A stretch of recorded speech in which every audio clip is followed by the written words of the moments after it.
Assalamualaikum warahmatullahi wabarakatuh. Perkenalkan, nama saya Tania Marvita dari Universitas Yarsi, NPM saya 1212020023.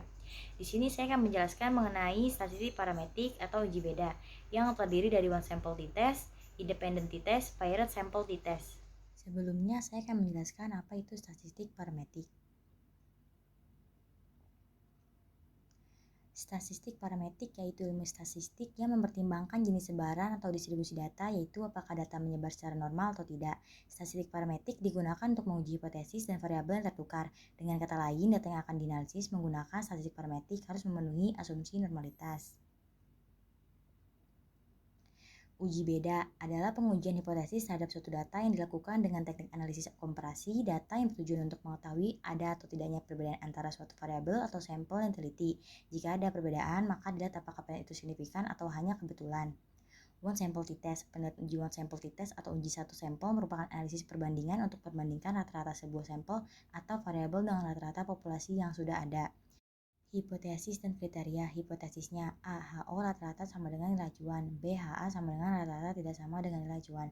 Kriterianya, jika terhitung lebih besar t-table atau signifikan lebih kecil 0,05, maka HO diterima. B. Jika terhitung lebih kecil t-table atau signifikan lebih besar 0,05, maka HO ditolak. T-table sama dengan A banding 2 bagi DF. A sama dengan 0,05 DF, degree of freedom atau derajat kebebasan. Selanjutnya saya akan membacakan contoh soal kasus uji coba one sample t-test. Contoh kasus, seorang peneliti membuat dugaan yang menyatakan bahwa nilai rata-rata berat badan mahasiswa VPRC angkatan 2020 adalah sama dengan 55 kilo. Penelitian ini bertujuan untuk menguji hipotesis rata-rata berat badan mahasiswa VPRC angkatan 2019. Dalam kasus ini, penelitian memilih meluangkan pengambil data secara random atau acak dengan jumlah mahasiswa VPRC angkatan 2019, yaitu sebanyak 10 orang mahasiswa. Untuk membuktikan perkiraan tersebut, maka dilakukan pengambilan data sebagai berikut. Selanjutnya kita buka aplikasi SPSS, lalu kita cari file yang kita gunakan. Di sini saya menggunakan contoh kasus uji coba one sample t-test.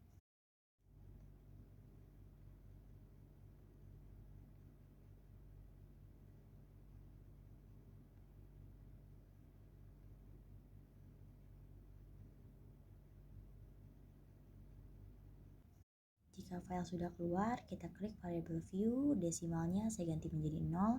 Lalu kita klik lagi data view, kita klik analyze, compress means, one sample t-test. Jika sudah, data kita pindahkan ke sebelah kanan, lalu di test value kita ketik 55. Jika sudah, kita klik OK dan keluar hasilnya. Sampel statistik berat badan jumlahnya 10, meannya 59, standard deviation-nya 7,379, signifikannya 0,121. Dan 0,121 lebih besar daripada 0,05, maka HO diterima. Selanjutnya saya akan menjelaskan contoh soal independent t-test. Sebelumnya saya akan membacakan contoh kasus uji independent t-test. Contoh kasus, seorang dosen melakukan pengujian hipotesis komparatif untuk mengevaluasi hasil belajar untuk mata kuliah pengantar akuntansi 2 terhadap mahasiswa FEB Universitas Yarsi kelas A dengan kelas B angkatan 2019. Pada kelas A, dosen menerapkan metode belajar dengan tidak menggunakan Excel dalam menyusun laporan keuangan. Sedangkan pada kelas B, dosen menerapkan metode belajar dengan menggunakan Excel untuk menyusun laporan keuangan. Keterangan, data kelompok 1 dan data kelompok 2 berupa data hasil belajar mahasiswa yang bersifat kuantitatif dengan sampel tidak berpasangan atau tidak berkaitan satu sama lain. Variabel value, kelompok 1 tidak menggunakan Excel, kelompok 2 menggunakan Excel.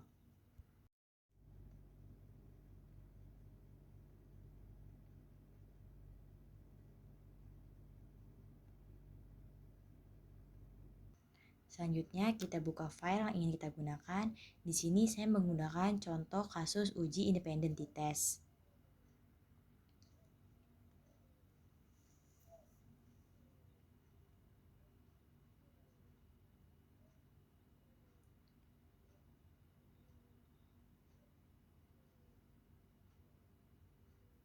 Jika file telah terbuka, kita klik variable view, kita ganti desimal kelompok menjadi 0, desimal nilai menjadi 0. Lalu kita klik data view, kita klik analyze, compress means, independent sample t-test. Nilai kita pindahkan ke sebelah kanan, kelompok kita pindahkan di grouping variable. Lalu klik define group, grup 1 kita ketik 1, grup 2 kita ketik 2, lalu kita klik continue, klik OK, dan inilah hasil data independen t-test. Kelompok 1 jumlahnya 15, MEA-nya 82,27, standard deviation-nya 7,653. Kelompok 2 jumlahnya 15, MEA-nya 88,60, standard deviation-nya 6,663. Signifikannya 0,582. Jika signifikan 0,582 lebih besar daripada 0,05, maka HO diterima. Selanjutnya, saya akan menjelaskan contoh soal paired sample t-test. Sebelumnya, saya akan membacakan contoh kasus uji independen sampel t-test. Contoh kasus, sebuah perusahaan obat melakukan penelitian dari obat penurun berat badan terhadap beberapa sukarelawan mahasiswa Universitas. Sebuah penelitian dilakukan dengan mengambil sampel berat badan sebelum diberi obat dan berat badan sesudah diberi obat. Selanjutnya, kita buka aplikasi SPSS. Klik file yang ingin kita gunakan. Di sini saya menggunakan contoh soal kasus paired sample t-test.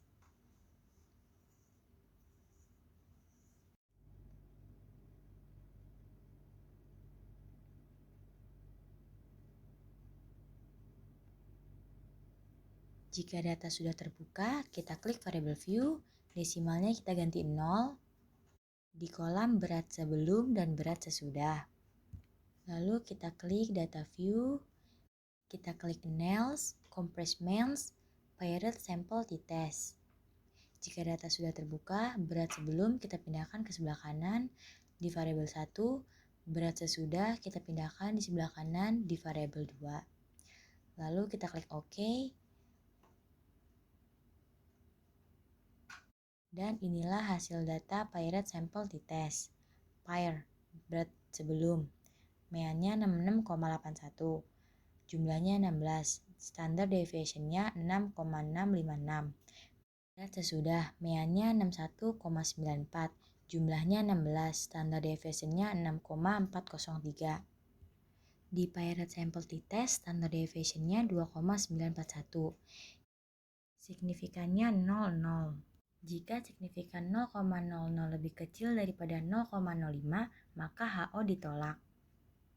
Sekian dari saya, semoga apa yang saya sampaikan bisa dipahami dan dimengerti. Kurang lebihnya mohon maaf. Wassalamualaikum warahmatullahi wabarakatuh. Terima kasih.